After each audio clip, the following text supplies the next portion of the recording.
मेरे प्यारे देशवासियों, नमस्कार। हम देख रहे हैं कि किस प्रकार से देश पूरी ताकत के साथ कोविड-19 के खिलाफ लड़ रहा है। पिछले 100 वर्षों में यह सबसे बड़ी महामारी है और इसी पैंडेमिक के बीच भारत ने अनेक प्राकृतिक आपदाओं का भी डटकर मुकाबला किया है। इस दौरान साइक्लोन अम्फान आया, साइक्लोन निसर्ग आया, अनेक राज्यों में बाढ़ आई, छोटे बड़े अनेक भूकंप आए, भूस्खलन हुए। अभी अभी पिछले 10 दिनों में ही देश ने फिर 2 बड़े साइक्लोन्स का सामना किया। पश्चिमी तट पर साइक्लोन ताउते और पूर्वी कोस्ट पर साइक्लोन यास। इन दोनों चक्रवातों ने कई राज्यों को प्रभावित किया है। देश और देश की जनता इनसे पूरी ताकत से लड़ी और कम से कम जानहानि सुनिश्चित की। हम अब ये अनुभव करते हैं कि पहले के वर्षों की तुलना में ज्यादा से ज्यादा लोगों की जान बचा पा रहे हैं। विपदा के इस कठिन और असाधारण परिस्थिति में साइक्लोन से प्रभावित हुए सभी राज्यों के लोगों ने जिस प्रकार से साहस का परिचय दिया है, इस संकट की घड़ी में बड़े धैर्य के साथ, अनुशासन के साथ मुकाबला किया है, मैं आदरपूर्वक, हृदयपूर्वक सभी नागरिकों की सराहना करना चाहता हूं। जिन लोगों ने आगे बढ़कर राहत और बचाव के कार्य में हिस्सा लिया, ऐसे सभी लोगों की जितनी सराहना करें उतनी कम है। मैं उन सबको सैल्यूट करता हूं। केंद्र, राज्य सरकारें और स्थानीय प्रशासन सभी एक साथ मिलकर इस आपदा का सामना करने में जुटे हुए हैं। मैं उन सभी लोगों के प्रति अपनी संवेदना व्यक्त करता हूं जिन्होंने अपने करीबियों को खोया है। हम सभी इस मुश्किल घड़ी में उन लोगों के साथ मजबूती से खड़े हैं जिन्होंने इस आपदा का नुकसान झेला है। मेरे प्यारे देशवासियों, चुनौती कितनी ही बड़ी हो, भारत का विजय का संकल्प भी हमेशा उतना ही बड़ा रहा है। देश की सामूहिक शक्ति और हमारे सेवा भाव ने देश को हर तूफान से बाहर निकाला है। हाल के दिनों में हमने देखा है कि कैसे हमारे डॉक्टर्स, नर्सेस और फ्रंटलाइन वॉरियर्स, उन्होंने खुद की चिंता छोड़कर दिन रात काम किया और आज भी कर रहे हैं। इस सब के बीच कई लोग ऐसे भी हैं जिनकी कोरोना की सेकंड वेव से लड़ने में बहुत बड़ी भूमिका रही है। मुझसे मन की बात के कई श्रोताओं ने नमो ऐप पर और पत्र के द्वारा इन वॉरियर्स के बारे में चर्चा करने का आग्रह किया है। साथियों, जब सेकंड वेव आई, अचानक से ऑक्सीजन की मांग कई गुना बढ़ गई, तो बहुत बड़ा चैलेंज था। मेडिकल ऑक्सीजन का देश के दूर सुदूर हिस्सों तक पहुंचाना अपने आप में बड़ी चुनौती थी। ऑक्सीजन टैंकर ज्यादा तेज चले, छोटी सी भी भूल हो तो उसमें बहुत बड़े विस्फोट का खतरा होता है। इंडस्ट्रियल ऑक्सीजन का उत्पादन करने वाले काफी प्लांट देश के पूर्वी हिस्सों में हैं। वहां से दूसरे राज्यों में ऑक्सीजन पहुंचाने के लिए भी कई दिन का समय लगता है।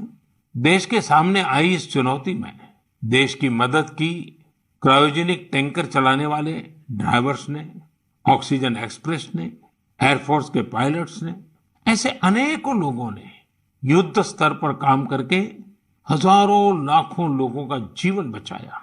आज मन की बात में हमारे साथ ऐसे ही एक साथी जुड़ रहे हैं, यूपी के जौनपुर के रहने वाले श्रीमान दिनेश उपाध्याय जी। दिनेश जी, नमस्कार। सर जी प्रणाम। सबसे पहले तो मैं चाहूंगा कि आप जरा अपने बारे में हमें जरूर बताइए। सर, हमारा नाम दिनेश बाबुलनाथ उपाध्याय है। मैं गांव हसनपुर, पोस्ट जमुआ, जिला जौनपुर का निवासी हूं सर। उत्तर प्रदेश से हैं? हाँ सर जी। और सर, हमारा एक लड़का है, 2 लड़की और औरत और माँ बाप। और आप क्या करते हैं? सर, मैं ऑक्सीजन का टैंकर चलाता हूँ सर, लिक्विड ऑक्सीजन का। बच्चों की पढ़ाई ठीक से हो रही है? हाँ सर, बच्चों की पढ़ाई हो रही है, लड़कियां भी पढ़ रही हैं दोनों, और मेरा लड़का भी पढ़ रहा है ये सर। ऑनलाइन पढ़ाई भी ठीक से चलती है उनकी? हाँ सर, अच्छे ढंग से कर रहे हैं। अभी बच्चियां हमारी पढ़ रही हैं, ऑनलाइन में ही पढ़ रही हैं सर। सर 15 से 17 साल हो गया सर, मैं ऑक्सीजन का टैंकर चलाता हूँ सर। अच्छा, आप ये 15-17 साल से सिर्फ ऑक्सीजन लेके जाते हैं, तो सिर्फ ट्रक ड्राइवर नहीं है आप, एक प्रकार से लाखों का जीवन बचाने में लगे हैं। सर हमारा काम ही ऐसा है सर, ऑक्सीजन टैंकर का, कि हमारी जो कंपनी है आइनॉक्स कंपनी, वो भी हमारा लोग का बहुत ख्याल करती है। और हम लोग कहीं भी जाके ऑक्सीजन खाली करते हैं तो हमें बहुत खुशी मिलती है सर। लेकिन अभी कोरोना के समय में आपकी जिम्मेदारी बहुत बढ़ गई है। हाँ सर, बहुत बढ़ गई है। जब आप अपने ट्रक की ड्राइविंग सीट पर होते हैं तो आपके मन में क्या भाव होता है? पहले की तुलना में क्या अलग अनुभव? काफी दबाव भी रहता होगा, मानसिक तनाव रहता होगा, परिवार की चिंता, कोरोना का माहौल, लोगों की तरफ से दबाव, मांगे, क्या कुछ होता होगा? सर हमें कोई चिंता नहीं होता, हमें खाली यही होता है कि मैं अपना जो कर्तव्य कर रहा हूँ सर जी, वो हम टाइम पे लेके, अगर हमारे ऑक्सीजन से किसी को अगर जीवन मिलता है तो ये हमारे लिए बहुत गौरव की बात है। बहुत उत्तम तरीके से आप अपनी भावना व्यक्त कर रहे हो। अच्छा, ये बताइए, आज जब इस महामारी के समय लोग आपके काम के महत्व को देख रहे हैं, जो शायद पहले इतना नहीं समझा होगा, अब समझ रहे हैं, तो क्या आपके और आपके काम के प्रति उनके नजरिए में परिवर्तन आया है? हाँ सर जी, अभी पहले हम ऑक्सीजन के ड्राइवर कहीं भी जाम में इधर उधर फंसे रहते थे, लेकिन आज के डेट में प्रशासन ने भी हमारा लोग का बहुत हेल्प किया। और जहां भी हम जाते हैं, हम भी, हमारे अंदर से एक जिज्ञासा आती है, हम कितने जल्दी पहुंच के लोगों की जान बचाएं सर। चाहे खाना मिले चाहे न मिले, कुछ भी दिक्कत हो, लेकिन हम हॉस्पिटल पहुंचते हैं जब टैंकर लेके, और देखते हैं कि हॉस्पिटल वाले हम लोग को वी का इशारा करते हैं, उनके फैमिली लोग जिसके घर वाले एडमिट होते हैं। अच्छा, विक्ट्री का भी बताते हैं? हाँ सर, वी बताते हैं, कोई अंगूठा दिखाता है। हमको बहुत तसल्ली आती है हमारे जीवन में कि हमने कोई अच्छा काम जरूर किया है, जो मुझे ऐसा सेवा करने का अवसर मिला है सर। सारी थकान उतर जाती होगी। हाँ सर, हाँ सर। तो घर आकर के बच्चों से बातें बताते हो आप सब? नहीं सर, बच्चे तो हमारे गांव में रहते हैं, हम तो यहाँ आइनॉक्स एयर प्रोडक्ट में मैं ड्राइवरी करता हूँ। 8-9 महीने के बाद तब घर जाता हूँ। तो कभी फोन पे बच्चों से बात करते होंगे तो? हाँ सर, बराबर होता है। तो उनके मन में रहता होगा, पिताजी जरा संभालिए ऐसे समय। सर जी, वो लोग बोलते हैं पापा काम करो लेकिन अपने सेफ्टी से करो, और हम लोग सर सेफ्टी से काम करते हैं। हमारा मानगांव प्लांट भी है और आइनॉक्स बहुत हमारा लोग का हेल्प करता है। चलिए दिनेश जी, मुझे बहुत अच्छा लगा आपकी बातें सुन करके, और देश को भी लगेगा कि इस कोरोना की लड़ाई में कैसे कैसे किस प्रकार से लोग काम कर रहे हैं। आप 9-9 महीने तक अपने बच्चों को नहीं मिल रहे हैं, परिवार को नहीं मिल रहे हैं, सिर्फ लोगों की जान बच जाए। जब ये देश सुनेगा ना, देश को गर्व होगा कि लड़ाई हम जीतेंगे, क्योंकि दिनेश उपाध्याय जैसे लाखों लाखों ऐसे लोग हैं जो जी जान से जुटे हुए हैं। सर जी, हम लोग कोरोना को किसी ना किसी दिन जरूर हराएंगे सर जी। चलिए दिनेश जी, आपकी ये भावना, यही तो देश की ताकत है। बहुत बहुत धन्यवाद दिनेश जी, और आपके बच्चों को मेरे आशीर्वाद कहिएगा। ठीक है, प्रणाम। धन्यवाद। प्रणाम। धन्यवाद। साथियों, जैसा कि दिनेश जी बता रहे थे, वाकई जब एक टैंकर ड्राइवर ऑक्सीजन लेकर अस्पताल पहुंचते हैं तो ईश्वर के भेजे गए दूत ही लगते हैं। हम समझ सकते हैं कि ये काम कितनी जिम्मेदारी का होता है और इसमें कितना मानसिक दबाव भी होता है। साथियों, चुनौती के इसी समय में ऑक्सीजन के ट्रांसपोर्टेशन को आसान करने के लिए भारतीय रेल भी आगे आई है।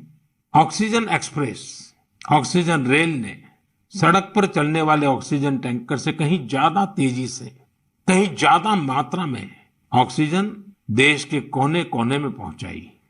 माताओं बहनों को यह सुनकर गर्व होगा कि एक ऑक्सीजन एक्सप्रेस तो पूरी तरह महिलाएं ही चला रही हैं। देश की हर नारी को इस बात का गर्व होगा। इतना ही नहीं, हर हिंदुस्तानी को गर्व होगा। मैंने ऑक्सीजन एक्सप्रेस की एक लोको पायलट शिरीषा गजनी जी को मन की बात में आमंत्रित किया है। शिरीषा जी, नमस्ते। नमस्ते सर। कैसे है सर? मैं बहुत ठीक हूँ शिरिषा जी।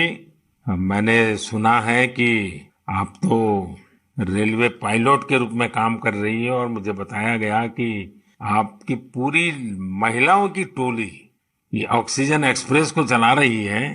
शिरिषा जी, आप बहुत ही शानदार काम कर रही हैं। कोरोना काल में आपकी तरह अनेक महिलाओं ने आगे आकर कोरोना से लड़ने में देश को ताकत दी है। आप भी नारी शक्ति का एक बहुत बड़ा उदाहरण है। लेकिन देश जानना चाहेगा, मैं जानना चाहता हूँ कि आपको ये मोटिवेशन कहाँ से मिलता है? सर मुझको मोटिवेशन मेरा फादर मदर भी है सर। मेरा फादर गवर्नमेंट एम्प्लॉय है sir. Actually I am having 2 elder sisters sir. We are 3 members ladies only, but my father giving very encourage to work. My first sister doing government job in bank work and I am settled in railway. My parents only encouraging me. अच्छा शिरिषा जी, आपने सामान्य दिनों में भी railway को अपनी सेवाएं दी हैं, ट्रेन को स्वाभाविक चला है, लेकिन जब ये एक तरफ ऑक्सीजन की इतनी मांग और जब आप ऑक्सीजन को लेके जा रही है तो थोड़ा जिम्मेदारी भरा काम होगा, थोड़ी और जिम्मेवारी होगी। सामान्य गुड्स को ले जाना अलग बात है, ऑक्सीजन तो बहुत ही डेलिकेट भी होती है चीजें। तो क्या अनुभव आता था? मैं हैप्पीली फील किया ये काम करने के लिए। ऑक्सीजन स्पेशल देने के टाइम में सभी देखिए सेफ्टी का wise, formation wise any leakage है। नेक्स्ट इंडियन रेलवे भी सपोर्टिव है सर। ये ऑक्सीजन चलाने के लिए मुझको ग्रीन पाथ दिया ये गाड़ी चलाने के लिए। 125 किलोमीटर 1.5 आवर में रीच हो गया। इतना रेलवे भी रेस्पॉन्सिबिलिटी ले लिया, मैं भी रेस्पॉन्सिबिलिटी है सर। वाह, चलिए शिरिषा जी, मैं आपको बहुत बधाई देता हूँ और आपके पिताजी माताजी को विशेष रूप से प्रणाम करता हूँ, जिन्होंने तीनों बेटियों को इतनी प्रेरणा दी और उनको इतना आगे बढ़ाया और इस प्रकार का हौसला दिया है। और मैं समझता हूँ ऐसे माँ बाप को भी प्रणाम और आप सभी बहनों को भी प्रणाम, जिन्होंने इस प्रकार से देश की सेवा भी की और जज्बा भी दिखाया है। बहुत बहुत धन्यवाद शिरिषा जी। धन्यवाद सर, थैंक यू सर। आपका ब्लेसिंग चाहिए सर। बस परमात्मा का आशीर्वाद आप पर बना रहे, आपके माता पिता का आशीर्वाद बना रहे। धन्यवाद जी। धन्यवाद सर। साथियों, हमने अभी शिरिषा जी की बात सुनी। उनके अनुभव प्रेरणा भी देते हैं, भावुक भी करते हैं। वास्तव में ये लड़ाई इतनी बड़ी है कि इसमें रेलवे की ही तरह हमारा देश जल, थल, नभ तीनों मार्गों से काम कर रहा है। एक और खाली टैंकर्स को एयरफोर्स के विमानों द्वारा ऑक्सीजन प्लांट तक पहुंचाने का काम हो रहा है। दूसरी ओर नए ऑक्सीजन प्लांट बनाने का काम भी पूरा किया जा रहा है। साथ ही विदेशों से ऑक्सीजन, ऑक्सीजन कॉन्सेंट्रेटर्स और क्रायोजेनिक टैंकर्स भी देश में लाए जा रहे हैं। इसलिए इसमें नेवी भी लगी, एयरफोर्स भी लगी, आर्मी भी लगी और डीआरडीओ जैसी हमारी संस्थाएं भी जुटी हैं। हमारे कितने ही वैज्ञानिक, इंडस्ट्री के एक्सपर्ट्स और टेक्नीशियन भी युद्ध स्तर पर काम कर रहे हैं। इन सब के काम को जानने की, समझने की जिज्ञासा सभी देशवासियों के मन में है। इसलिए हमारे साथ हमारी एयरफोर्स के ग्रुप कैप्टन पटनायक जी जुड़ रहे हैं। पटनायक जी, जय हिंद। सर जय हिंद। सर मैं ग्रुप कैप्टन ए.के. पटनायक हूँ, वायुसेना स्टेशन हिंडन से बात कर रहा हूँ। पटनायक जी, कोरोना से लड़ाई के दौरान आप बहुत बड़ी जिम्मेवारी संभाल रहे हैं। दुनिया भर में जाकर के टैंकर लाना, टैंकर यहाँ पहुंचाना। मैं जानना चाहूंगा कि एक फौजी के नाते एक अलग प्रकार का काम आपने किया है। मरने मारने के लिए दौड़ना होता है, आज आप जिंदगी बचाने के लिए दौड़ रहे हैं। कैसा अनुभव हो रहा है? सर, इस संकट के समय में हमारे देशवासियों को मदद कर सकते हैं, ये हमारे लिए बहुत ही सौभाग्य का काम है सर। और ये जो भी हमें मिशंस मिले हैं, हम बखूबी से उसको निभा रहे हैं। हमारी ट्रेनिंग और सपोर्ट सर्विसेज जो हैं हमारी पूरी मदद कर रहे हैं। और सबसे बड़ी चीज है सर, इसमें जो हमें जॉब सेटिस्फैक्शन मिल रही है वो बहुत ही हाई लेवल पे है और इसी की वजह से हम कंटिन्यूअस ऑपरेशंस कर पा रहे हैं। कैप्टन, आप इन दिनों जो प्रयास किए हैं और वो भी कम से कम समय में सब कुछ करना पड़ा है, उसमें अभी इन दिनों क्या रहा आपका? सर, पिछले 1 महीने से हम कंटिन्यूअसली ऑक्सीजन टैंकर्स और liquid oxygen containers domestic destination और इंटरनेशनल डेस्टिनेशन दोनों से उठा रहे हैं सर। करीब 1600 सॉर्टी से ज्यादा एयरफोर्स कर चुकी है और 3000 से ज्यादा घंटे हम उड़ चुके हैं। करीब 160 इंटरनेशनल मिशन कर चुके हैं, जिस वजह से हम हर जगह से ऑक्सीजन टैंकर्स, जो पहले अगर डोमेस्टिक में 2 से 3 दिन लगते थे, हम उसको 2 से 3 घंटे में एक जगह से दूसरी जगह पहुंचा सकते हैं सर।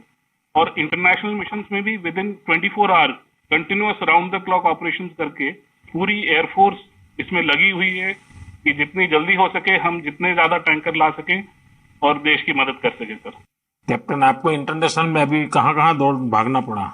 सर शॉर्ट नोटिस पे हमें सिंगापुर, दुबई, बेल्जियम, जर्मनी और यूके, ये सब जगह पे different fleets of the Indian air force sir, IL-76, C-17 और बाकी सारे विमान गए थे, C-130, जो बहुत ही शॉर्ट नोटिस पे ये मिशन प्लान करके हमारी ट्रेनिंग और जोश की वजह से हम टाइमली इन मिशन को कंप्लीट कर पाए सर। देखिए, इस बार देश गर्व अनुभव करता है कि जल हो, थल हो, नभ हो, हमारे सारे जवान इस कोरोना के खिलाफ लड़ाई में लगे हैं। और कैप्टन, आपने भी बहुत बड़ी जिम्मेवारी निभाई है, तो मैं आपको भी बहुत बधाई देता हूँ।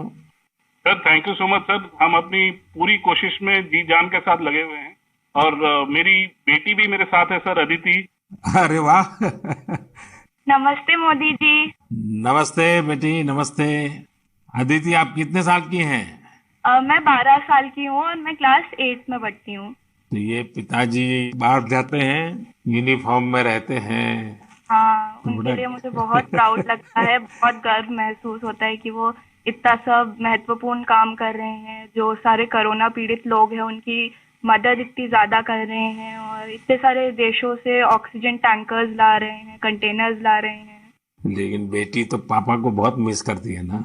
हाँ, मैं बहुत मिस करती हूँ उन्हें। वो आजकल ज्यादा घर पे रह भी नहीं पा रहे हैं क्योंकि इतने सारे इंटरनेशनल फ्लाइट्स में जा रहे हैं और कंटेनर्स और टैंकर्स उनके प्रोडक्शन प्लांट्स तक पहुंचा रहे हैं ताकि जो कोरोना पीड़ित लोग हैं उनको टाइमली ऑक्सीजन मिल सके और उनकी जान बच सके। तो बेटा, ये जो ऑक्सीजन के कारण लोगों की जान बचाने वाला काम तो अब घर घर में लोगों को पता चला है। जब तुम्हारे फ्रेंड सर्कल, तुम्हारे साथी स्टूडेंट जानते होंगे कि तुम्हारे पिताजी ऑक्सीजन की सेवा में लगे हैं, तो तुम्हारे प्रति भी बड़े आदर से देखते होंगे वो लोग। हाँ, मेरे सारे फ्रेंड्स भी बोलते हैं कि तुम्हारे पापा इतना ज्यादा इम्पोर्टेंट काम कर रहे हैं और तुम्हें भी बहुत प्राउड लगता होगा। और तब मुझे इतना ज्यादा गर्व अनुभव होता है। और मेरी जो सारी फैमिली है, मेरे नाना नानी, दादी, सब लोग भी मेरे पापा के लिए बहुत प्राउड है। मेरी मम्मी, और वो लोग भी डॉक्टर्स हैं, वो लोग भी दिन रात काम कर रहे हैं। और सारी आर्म फोर्सेस, मेरे पापा के सारे स्क्वाड्रन के अंकल्स और सारी जो फोर्सेस हैं, सब लोग, सारी सेना बहुत काम कर रही है। और मुझे यकीन है कि सबकी कोशिशों के साथ हम लोग कोरोना से ये लड़ाई जरूर जीतेंगे। हमारे यहाँ कहते हैं कि बेटी जब बोलती है ना, तो उसके शब्दों में सरस्वती विराजमान होती है। और जब अदिति बोल रही है कि हम जरूर जीतेंगे, तो एक प्रकार से ये ईश्वर की वाणी बन जाती है। अच्छा अदिति, अभी तो ऑनलाइन पढ़ती होगी? हाँ, अभी तो हमारे सारे ऑनलाइन क्लासेस चल रहे हैं और अभी हम लोग घर पे भी सारे फुल प्रिकॉशंस ले रहे हैं। और कहीं अगर बाहर जाना है तो फिर डबल मास्क पहन के और सब कुछ सारे प्रिकॉशंस और पर्सनल हाइजीन मेंटेन कर रहे हैं, सब चीजों का ध्यान रख रहे हैं। अच्छा बेटा, तुम्हारी क्या हॉबीज है, क्या पसंद है? मेरी हॉबीज हैं कि मैं स्विमिंग और बास्केटबॉल करती हूँ, पर अभी तो वो थोड़ा बंद हो गया है। और इस लॉकडाउन और कोरोना वायरस के दौरान मैंने बेकिंग और कुकिंग का बहुत ज़्यादा मुझे शौक है। और मैं अभी सारे बेकिंग और कुकिंग करके, जब पापा इतना सारा काम करके आते हैं तो मैं उनके लिए कुकीज़ और केक बनाती हूँ। वाह वाह वाह! चलिए बेटा, बहुत दिनों के बाद तुम्हें पापा के साथ समय बिताने का मौका मिला है, बहुत अच्छा लगा। और कैप्टन, आपको भी मैं बहुत बधाई देता हूँ। लेकिन जब मैं कैप्टन को बधाई देता हूँ, मतलब सिर्फ आपको ही नहीं, सारे हमारे फोर्सेस, जल, थल, नभ, जिस प्रकार से जुटे हुए हैं, मैं सबको सैल्यूट करता हूँ। धन्यवाद भैया। Thank you sir. साथियों, वाकई हमारे इन जवानों ने, इन वॉरियर्स ने जो काम किया है, इसके लिए देश इन्हें सैल्यूट करता है। इसी तरह लाखों लोग दिन रात जुटे हुए हैं। जो काम वो कर रहे हैं वो उनके रूटीन काम का हिस्सा नहीं है। इस तरह की आपदा तो दुनिया पर 100 साल बाद आई है। एक शताब्दी के बाद इतना बड़ा संकट, इसलिए इस तरह के काम का किसी के पास कोई भी अनुभव नहीं था। इसके पीछे देश सेवा का जज्बा है और एक संकल्प शक्ति है। इसी से देश ने वो काम किया है जो पहले कभी नहीं हुआ। आप अंदाजा लगा सकते हैं, सामान्य दिनों में हमारे यहाँ एक दिन में 900 metric ton liquid medical oxygen का प्रोडक्शन होता था। अब ये 10 गुना से भी ज्यादा बढ़कर करीब करीब 9,500 मीट्रिक टन प्रतिदिन उत्पादन हो रहा है। इस ऑक्सीजन को हमारे वॉरियर्स देश के दूर सुदूर कोने तक पहुंचा रहे हैं। मेरे प्यारे देशवासियों, ऑक्सीजन पहुंचाने के लिए देश में इतने प्रयास हुए, इतने लोग जुटे। एक नागरिक के तौर पर ये सारे कार्य प्रेरणा देते हैं। एक टीम बनकर हर किसी ने अपना कर्तव्य निभाया है। मुझे बेंगलुरु से उर्मिला जी ने कहा है कि उनके पति लैब टेक्नीशियन है और ये भी बताया है कि कैसे इतनी चुनौतियों के बीच वो लगातार टेस्टिंग का काम करते रहे हैं। साथियों, कोरोना की शुरुआत में देश में केवल एक ही टेस्टिंग लैब थी, लेकिन आज 2,500 से ज्यादा लैब्स काम कर रही हैं। शुरू में कुछ 100 टेस्ट एक दिन में हो पाते थे, अब 20 लाख से ज्यादा टेस्ट एक दिन में होने लगे हैं। अब तक देश में 33 करोड़ से ज्यादा सैंपल की जांच की जा चुकी है। ये इतना बड़ा काम इन साथियों की वजह से ही संभव हो रहा है। कितने ही फ्रंटलाइन वर्कर्स सैंपल कलेक्शन के काम में लगे हुए हैं। संक्रमित मरीजों के बीच जाना, उनका सैंपल लेना, ये कितनी सेवा का काम है। अपने बचाव के लिए इन साथियों को इतनी गर्मी में भी लगातार पीपीई किट पहन के ही रहना पड़ता है। इसके बाद ये सैंपल लैब में पहुंचता है। इसलिए जब मैं आप सबके सुझाव और सवाल पढ़ रहा था तो मैंने तय किया कि हमारे इन साथियों की भी चर्चा जरूर होनी चाहिए। इनके अनुभवों से हमें भी बहुत कुछ जानने को मिलेगा। तो आइए दिल्ली में एक लैब टेक्नीशियन के तौर पर काम करने वाले हमारे साथी प्रकाश कांडपाल जी से बात करते हैं। प्रकाश जी नमस्कार। नमस्कार आदरणीय प्रधानमंत्री जी। प्रकाश जी, सबसे पहले तो आप मन की बात के हमारे सभी श्रोताओं को अपने बारे में बताइए।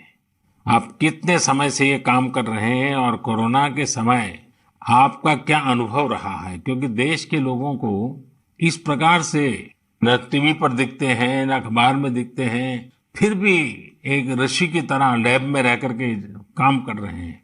तो मैं चाहूंगा कि आप जब बताएंगे तो देशवासियों को भी जानकारी मिलेगी कि देश में काम कैसे हो रहा है। सर, मैं दिल्ली सरकार के स्वास्थ्य संस्थान institute of liver and biliary sciences नाम के हॉस्पिटल में पिछले 10 वर्षों से लैब टेक्नीशियन के रूप में कार्यरत हूँ। मेरा स्वास्थ्य क्षेत्र का अनुभव 22 वर्षों का है। आईएलबीएस से पहले भी मैं दिल्ली के Apollo hospital, Rajiv Gandhi cancer hospital, rotary blood bank जैसे प्रतिष्ठित संस्थान में काम कर चुका हूँ। सर, यद्यपि सभी जगह मैंने रक्त कोष विभाग में अपनी सेवाएं दी, परंतु पिछले वर्ष 1 अप्रैल 2020 से मैं आईएलबीएस के वायरोलॉजी डिपार्टमेंट के अधीनस्थ कोविड टेस्टिंग लैब में कार्य कर रहा हूँ। निस्संदेह कोविड महामारी में स्वास्थ्य एवं स्वास्थ्य से संबंधित सभी साधन संसाधनों पर अत्यधिक दबाव पड़ा, पर मैं इस संघर्ष के दौर को निजी तौर पर इसमें ऐसा अवसर मानता हूँ जब राष्ट्र, मानवता, समाज हमसे अधिक उत्तरदायित्व, सहयोग, हमसे अधिक सामर्थ्य और हमसे अधिक क्षमता के प्रदर्शन की अपेक्षा करता है और आशा करता है। और सर, जब हम राष्ट्र के, मानवता के, समाज की अपेक्षा के और आशा के अनुरूप अपने स्तर पर, जो कि एक बूंद के बराबर है, हम उस पर काम करते हैं, खरा उतरते हैं, तो एक गौरव की अनुभूति होती है। कभी जब हमारे घर वाले भी आशंकित होते हैं या थोड़ा उन्हें भय लगता है, तो ऐसे अवसर पे उनको स्मरण कराता हूँ कि हमारे देश के जवान, जो कि सदैव ही परिवार से दूर सीमाओं पर विषम और असामान्य परिस्थितियों में देश की रक्षा कर रहे हैं, उनकी तुलना में तो हमारा जोखिम जो है कम है, बहुत कम है। तो वो भी इस चीज को समझते हैं और मेरे साथ में एक तरह से वो भी सहयोग करते हैं और वो भी इस आपदा में समान रूप से जो भी सहयोग है उसमें अपनी सहभागिता निभाते हैं। प्रकाश जी, एक तरफ सरकार सबको कह रही है कि दूरी रखो, दूरी रखो, कोरोना में एक दूसरे से दूर रहो। और आपको तो सामने से होकर के कोरोना के जीवाणुओं के बीच में रहना ही पड़ता है, सामने से जाना पड़ता है। तो ये अपने आप में एक जिंदगी को संकट में डालने वाला मामला रहता है, तो परिवार को चिंता होना बहुत स्वाभाविक है। लेकिन फिर भी ये लैब टेक्नीशियन का काम सामान्य संजोगों में एक है और ऐसी पैंडेमिक स्थिति में दूसरा है, और वो आप कर रहे हैं तो काम के घंटे भी बहुत बढ़ गए होंगे, रात रात लैब में निकालना पड़ता होगा, क्योंकि इतना करोड़ों लोगों का टेस्टिंग हो रहा है तो बोझ भी बड़ा होगा। लेकिन अपनी सुरक्षा के लिए भी सावधानी रखते हैं कि नहीं रखते हैं?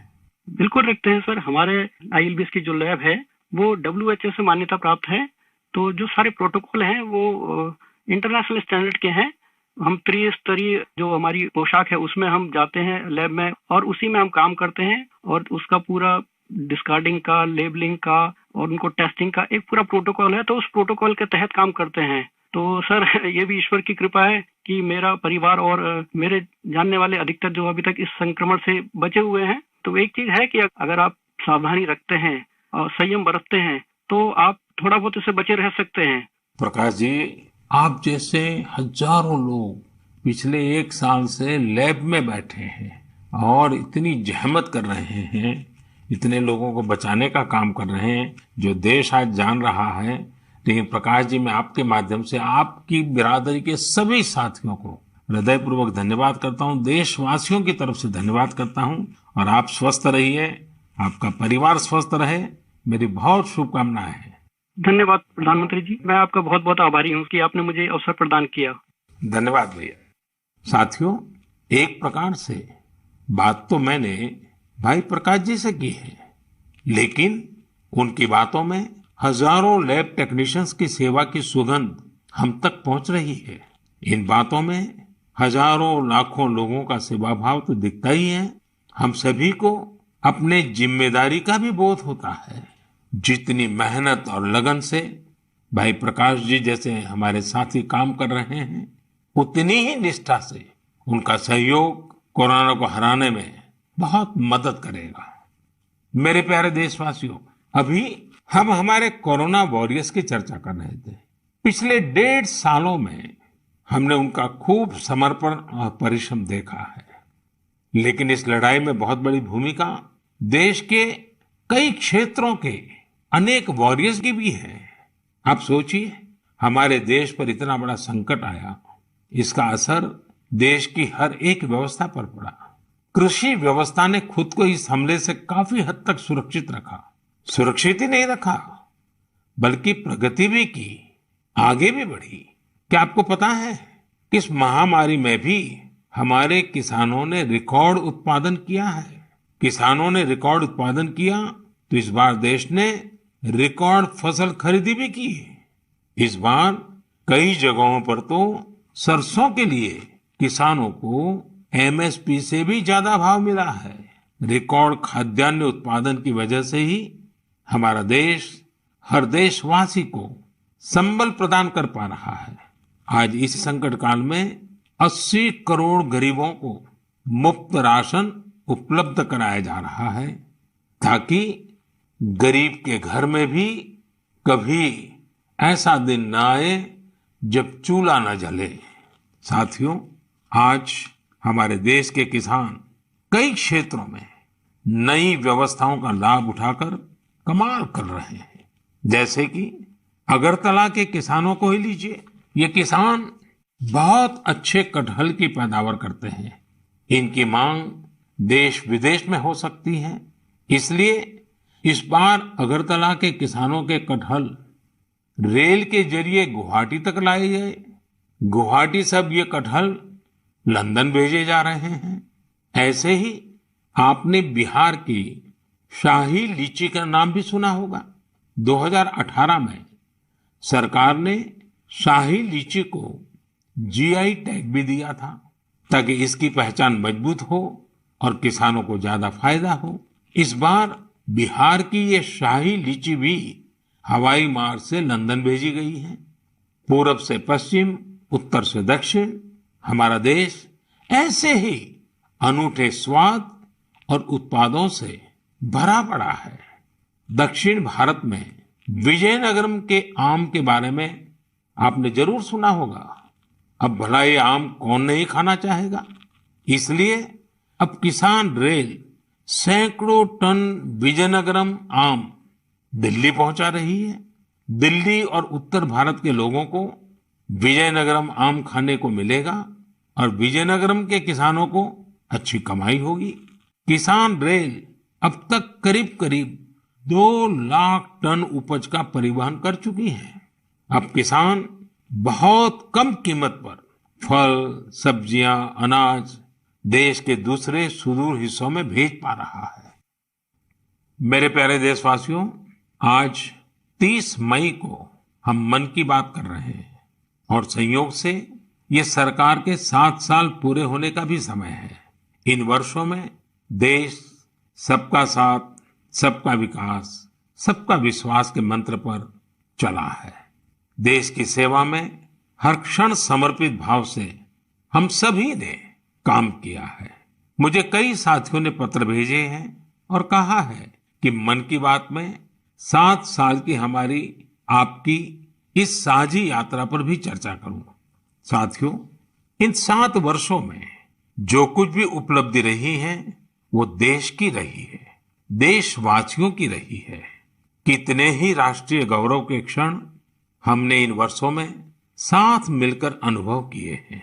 जब हम ये देखते हैं कि अब भारत दूसरे देशों की सोच और उनके दबाव में नहीं, अपने संकल्प से चलता है, तो हम सबको गर्व होता है।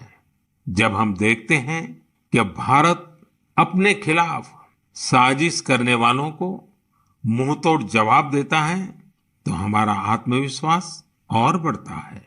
जब भारत राष्ट्रीय सुरक्षा के मुद्दों पर समझौता नहीं करता, जब हमारी सेनाओं की ताकत बढ़ती है, तो हमें लगता है कि हाँ, हम सही रास्ते पर हैं। साथियों, मुझे कितने ही देशवासियों के संदेश, उनके पत्र देश के कोने कोने से मिलते हैं। कितने ही लोग देश को धन्यवाद देते हैं कि 70 साल बाद उनके गांव में पहली बार बिजली पहुंची है। उनके बेटे बेटियां उजाले में, पंखे में बैठ करके पढ़ रहे हैं। कितने ही लोग कहते हैं कि हमारा भी गांव अब पक्की सड़क से शहर से जुड़ गया है। मुझे याद है, एक आदिवासी इलाके से कुछ साथियों ने मुझे संदेश भेजा था कि सड़क बनने के बाद पहली बार उन्हें ऐसा लगा कि वो भी बाकी दुनिया से जुड़ गए हैं। ऐसे ही कहीं कोई बैंक खाता खोलने की खुशी साझा करता है, तो कोई अलग अलग योजनाओं की मदद से जब नया रोजगार शुरू करता है, तो उस खुशी में मुझे भी आमंत्रित करता है। प्रधानमंत्री आवास योजना के तहत घर मिलने के बाद गृह प्रवेश के आयोजन में कितने ही निमंत्रण मुझे हमारे देशवासियों की ओर से लगातार मिलते रहते हैं। इन 7 सालों में आप सबकी ऐसी करोड़ों खुशियों में मैं शामिल हुआ हूं।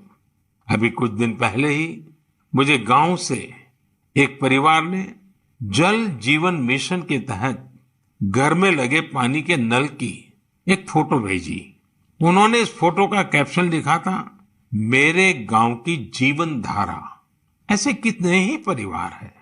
आजादी के बाद 7 दशकों में हमारे देश के केवल 3.5 करोड़ ग्रामीण घरों में ही पानी के कनेक्शन थे, लेकिन पिछले 21 महीनों में ही 4.5 करोड़ घरों को साफ पानी के कनेक्शन दिए गए हैं।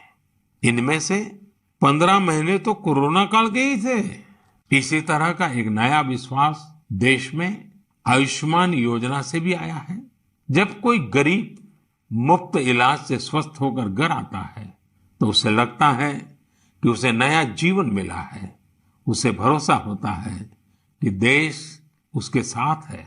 ऐसे कितने ही परिवारों का आशीर्वचन, करोड़ों माताओं का आशीर्वाद लेकर हमारा देश मजबूती के साथ विकास की ओर अग्रसर है। साथियों, इन 7 सालों में भारत ने डिजिटल लेन देन में दुनिया को नई दिशा दिखाने का काम किया है। आज किसी भी जगह जितनी आसानी से आप चुटकियों में डिजिटल पेमेंट कर देते हैं, वो कोरोना के समय में भी बहुत उपयोगी साबित हो रहा है। आज स्वच्छता के प्रति देशवासियों की गंभीरता और सतर्कता बढ़ रही है। हम रिकॉर्ड सैटेलाइट भी प्रक्षेपित कर रहे हैं और रिकॉर्ड सड़कें भी बना रहे हैं। इन 7 वर्षों में ही देश के अनेकों पुराने विवाद भी पूरी शांति और सौहार्द से सुलझाए गए हैं। पूर्वोत्तर से लेकर कश्मीर तक शांति और विकास का एक नया भरोसा जगा है। साथियों, क्या आपने सोचा है ये सब काम जो दशकों में भी नहीं हो सके, इन 7 सालों में कैसे हुए? ये सब इसलिए संभव हुआ क्योंकि इन 7 सालों में हमने सरकार और जनता से ज्यादा एक देश के रूप में काम किया, एक टीम के रूप में काम किया, टीम इंडिया के रूप में काम किया। हर नागरिक ने देश को आगे बढ़ाने में एकाध कदम आगे बढ़ाने का प्रयास किया है। हाँ, जहां सफलताएं होती हैं वहां परीक्षाएं भी होती हैं। इन 7 सालों में हमने साथ मिलकर ही कई कठिन परीक्षाएं भी दी हैं और हर बार हम सभी मजबूत होकर निकले हैं। कोरोना महामारी के रूप में इतनी बड़ी परीक्षा तो लगातार चल रही है। ये तो एक ऐसा संकट है जिसने पूरी दुनिया को परेशान किया है। कितने ही लोगों ने अपनों को खोया है। बड़े बड़े देश भी इसकी तबाही से बच नहीं सके हैं। इस वैश्विक महामारी के बीच भारत सेवा और सहयोग के संकल्प के साथ आगे बढ़ रहा है। हमने पहली वेव में भी पूरे हौसले के साथ लड़ाई लड़ी थी। इस बार भी वायरस के खिलाफ चल रही लड़ाई में भारत विजयी होगा। 2 गज की दूरी, मास्क से जुड़े नियम हो या फिर वैक्सीन, हमें ढिलाई नहीं करनी है। यही हमारी जीत का रास्ता है। अगली बार जब हम मन की बात में मिलेंगे तो देशवासियों के कई और प्रेरणादायक उदाहरणों पर बात करेंगे और नए विषयों पर चर्चा करेंगे। आप अपने सुझाव मुझे ऐसे ही भेजते रहिए। आप सभी स्वस्थ रहिए, देश को इसी तरह आगे बढ़ाते रहिए। बहुत बहुत धन्यवाद।